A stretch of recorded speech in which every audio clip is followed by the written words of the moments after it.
안녕하세요 여러분, 허승보입니다. 지난 시간에 기초를 배웠다면 이번엔 실전입니다. 계약 전부터 계약 후까지 안전한 전세계약 전 과정을 완벽하게 이해하는 게 오늘의 목표인데요. 전세계약서 어디서부터 어떻게 써야 할지 말이 막막하실 텐데 하나하나 차근차근 저와 함께 써보는 시간 가져보도록 하시죠. 자 여러분, 그럼 복습 한번 해보겠습니다. 우선 계약서 쓰기 전에 어떤 걸 먼저 확인하라고 했었죠? 첫 번째는 시세 확인. 국토교통부 실거래가 공개 시스템에서 비슷한 평수, 비슷한 연도의 주택 가격을 꼭 비교해보세요. 너무 싸면 사기일 수도 있고요, 너무 비싸면 깡통 전세일 수 있습니다. 두 번째로는 주거용인지 한번 확인해보세요. 건축물 대장에서 해당 층 용도가 아파트인지 도시형 생활주택인지 이런 주거용인지 꼭꼭꼭꼭 체크를 해보셔야 돼요. 왜냐면 예를 들어서 근린생활시설 같은 상업용 건물은 주택임대차보호법 적용이 안 되거든요. 그리고 이게 드디어 나옵니다. 바로 등기부 등본 체크하셔야죠. 뭐라고 했었죠? 갑구의 소유자 정보, 을구의 근저당권, 이런 것들을 다 한번 체크해보셔야 됩니다. 여기서 또 하나 추가로 말씀드릴 게 있는데, 바로 전세보증보험 가입이 가능한지 미리 확인을 하셔야 됩니다. 만약 계약서 다 썼는데 저희 집은 전세보증보험 가입 안 된다 이러면 늦어요. 그러니까 계약하기 전에 미리 체크하셔야 된다는 겁니다. 자, 그럼 이제 계약 실전에 들어가 볼 건데요. 이게 계약서. 이 본격적으로 계약서 작성 들어가기 전에 주택임대차 표준계약서가 뭔지 간단하게 설명 한번 해볼게요. 이건 국토교통부와 법무부에서 함께 만든 안전한 계약서예요. 일반 계약서는 마음대로 만들 수가 있어서 임차인한테 불리한 조건이 들어갈 수도 있는데, 이 표준계약서에는 여러분을 보호해주는 장치들이 이미 여러 군데 들어가 있습니다. 그래서 계약할 때 표준계약서 쓰자, 아니면 요거 표준계약서 맞아요, 이런 식으로 먼저 말해 보셔야 됩니다. 자, 그럼 한번 본격적으로 직접 계약서를 써보도록 하죠. 복잡해 보이지만 핵심만 하면 굉장히 쉽습니다. 첫 번째로 임대인과 임차인의 정보를 체크해야 됩니다. 임대인은 집 주인이고요, 임차인은 저입니다. 우리 여러분들. 여기에 이제 이름, 주소, 연락처를 정확히 기재하고 이런 것들 체크를 꼼꼼히 하셔야 됩니다. 주소 대충 적으면 나중에 보증가입이나 분쟁 시 곤란해질 수도 있어요. 그리고 여기서 가장 중요한 건 당연히 임대인 정보죠. 여기 적혀있는 정보가 등기부 등본상의 정보와 100% 일치해야 합니다. 그리고 임대인 신분증을 보통 같이 확인을 시켜 주실 텐데, 이 임대인 신분증 확인할 때는 어디서 알아보면 좋을까요? 바로 정부24나 1382ARS에서 진위 여부를 확인하실 수 있습니다. 자, 다음은 보증금과 계약기간입니다. 보증금은 한글이랑 숫자 둘 다 적으셔야 돼요. 그럼 왜냐면 나중에 1억이었냐 2억이었냐 이런 분쟁이 생길 수도 있거든요. 예를 들어서 보증금이 1억 5천만 원이면 숫자로 150 000 000 원 적고 한글로 1억 5천만 원, 이렇게 두 가지 다 쓰셔야 됩니다. 그리고 계약금, 중도금, 잔금 비율도 명확히 해야 되는데요. 보통 계약금 10%에 잔금 90%로 확인하죠. 그리고 입주일은 정확한 날짜로 기입해야 됩니다. 예를 들어서 입주 날짜가 8월 6일이다. 대충 8월 중이 아니라 무조건 2025년 8월 6일 정확하게 명기해 주셔야 합니다. 계약 기간도 2025년 8월 6일부터 2027년 8월 5일까지처럼 구체적으로 써야 나중에 다른 말 안 나옵니다. 자, 그리고 진짜 핵심인데요, 핵심! 특약사항을 꼭 쓰셔야 됩니다. 특약사항은 임차인의 권리를 보호하는 비장의 무기 같은 거니까 어떤 게 들어가면 좋을지 한번 같이 체크해 보시죠. 만약 잔금 지급일까지 집주인이 바뀌거나 근저당이 새로 생기면 어떻게 해야 돼요? 맞아요, 금지 조항이나 계약 해지 조항을 넣어야 돼요. 잔금일 이 기일까지 임대인은 소유권 이전 등 권리 변동을 일으킨 경우 계약은 자동 해지된다, 이런 식으로 쓸 수가 있는데요. 이 길이라는 표현 무슨 뜻이죠? 이 길은 다음 날이죠. 우리가 대항력을 완전히 확보하기 전에 집주인이 권리 변동을 일으키는 걸 막으려고 이 길이라는 표현을 넣은 건데, 그 이유는 이따가 또 자세히 말씀드릴게요. 다음으로 또 있습니다. 뭘까요? 바로 선순위 채권 말소 조건입니다. 계약 체결일 현재 근저당권, 예를 들어서 5억 원이 잔금일까지 말소되지 않을 경우 본 계약은 무효가 되며 임대인은 받은 계약금의 배액을 손해배상으로 지급한다. 또는 선순위 채권 말소가 완료되지 않으면 본 계약은 무효로 한다.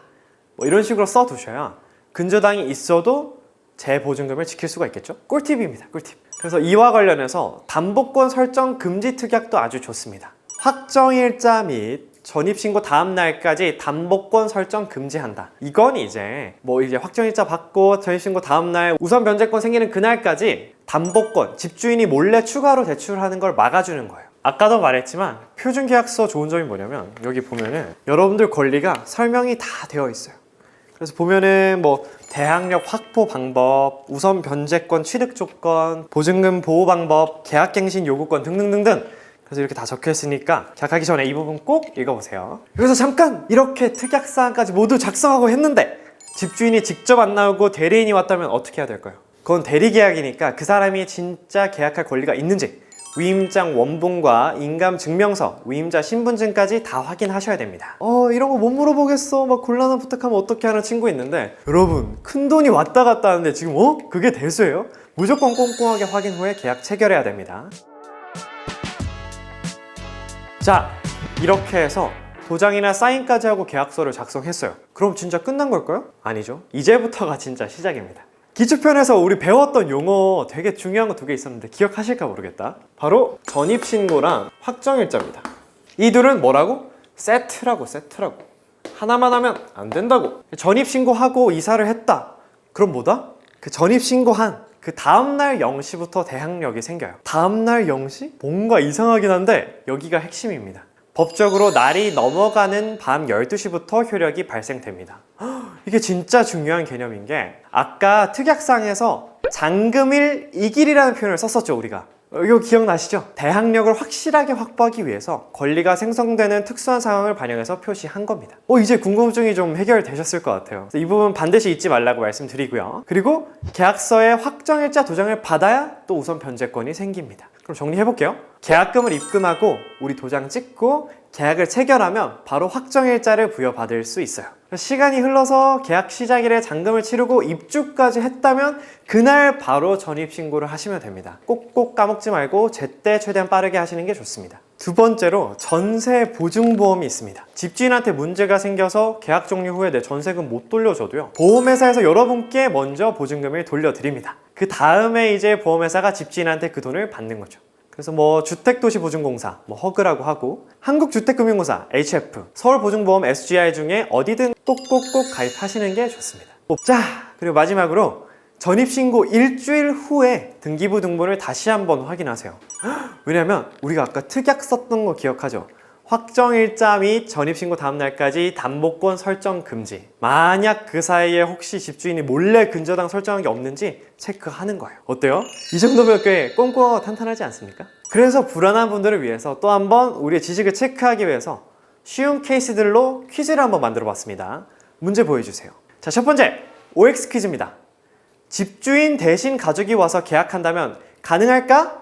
자, 여러분들 선택은 위임장 원본이나 인감증명서, 위임자 신분증 이런 조건들이 다 갖춰져 있다면 괜찮지만 그게 아니라면 위임장 없는 대리계약은 절대 안 된다는 겁니다. 전입신고만 하면 끝이에요? 전입신고만 하면 확정일자 저절로 나와요? O 또는 X? 하나, 둘, 셋? 당연히 X죠. 2개 다 무조건 해야 되고 2개 세트고 각각 하셔야 된다고 말씀드렸죠? 지금까지의 강의 내용을 간단하게 체크리스트로 확인해 볼 수가 있어요. 이걸 이제 전세 사기 예방을 위해서 국토교통부에서 직접 제작한 체크리스트를 바탕으로 하는데요. 안심계약 333 법칙 시작하겠습니다. 가장 먼저 계약 전에는 주변 시세 조사를 해야 되고요. 2번째로 등기부 등본을 통해 권리관계를 꼼꼼히 확인해야 합니다. 3번째로 그리고 전세 보증보험 가입 여부도 우리 체크해보기로 했었죠. 그럼 다음 3 계약 시에는 뭘 봐야 되냐? 첫 번째, 공인중개사가 정상 영업을 하고 있는지. 그리고 2번째, 집주인과 계약자가 일치하는지. 내가 진짜 집주인과 거래하는 게 맞나? 그리고 3번째로 우리의 권리가 다 담긴 표준 임대차 계약서를 활용하고 특히 계약서는 안전특약이 생명이라고 했었습니다. 다음 3, 계약 후에는 즉시 임대차 계약 신고하거나 확정일자를 받으셔야 됩니다. 2번째로는 잔금 치르기 전에 집주인이 바뀌진 않았는지 선순위 근저당이 또 생긴 게 없는지 다시 한번 권리 관계를 확인하시고요. 마지막으로는 이사 당일 전입신고까지 하시면 완료입니다. 여기서 하나를 추가한다면 보증보험까지 이사하고 나서 가입하시면 아주 완벽하겠죠? 계약은 끝이 아니라 시작입니다. 마무리까지 완벽해야 안전하죠. 만약 다시 한번 전체적으로 이 사항들을 보고 싶다 하시면 안심전세 앱에서도 확인할 수 있습니다. 더보기란에 QR코드로 계약서 샘플과 체크리스트 넣어놨으니까 다운받아 가세요. 알겠죠? 여러분 진짜 반드시 기억하세요. 이 한 장이 내 전 재산을 지킵니다. 그럼 모두들 안전한 전세 계약 하시길 바라면서 지금까지 허성범이었습니다. 감사합니다. 안녕.